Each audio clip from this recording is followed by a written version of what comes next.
I like Marco Rubio, and he's a smart person and a good guy, but he simply does not have the experience to be president of the United States and make these decisions. I think the experience is not just what you did, but how it worked out.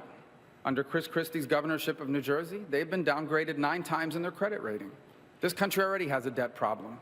We don't need to add to it by electing someone who has experience at running up and destroying the credit rating of his state. You see, everybody, I want the people at home to think about this.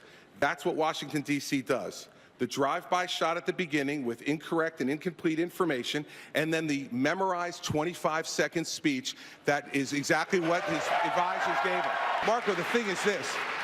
When you're president of the United States, when you're a governor of a state, the memorized 30-second speech where you talk about how great America is at the end of it doesn't solve one problem for one person. They expect you to plow the snow. They expect you to get the schools open. And when the worst natural disaster in your state's history hits you, they expect you to rebuild their state, which is what I've done. Chris, your state got hit by a massive snowstorm 2 weeks ago. You didn't even want to go back. They had to shame you into going back. And then you stayed there for 36 hours, and then he left and came back to campaign.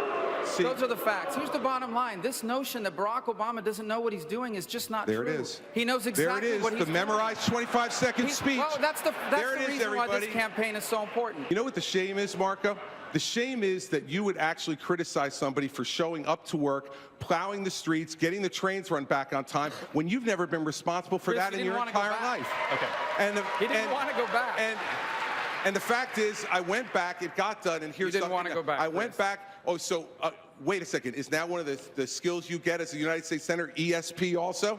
Chris, everybody, you said you weren't going to go back. The fact is, Marco, he told everyone he wasn't going to go back, and they had to shame him into going back. Marco, because... And then when he decided to go back, he criticized the young lady, saying, what am I supposed to do, go back with a mop? By the way, clean up the flooding? It gets very unruly when he gets off his talking Thank you, Governor. I will mention you. It's your record. It's not a talking point. It's your record.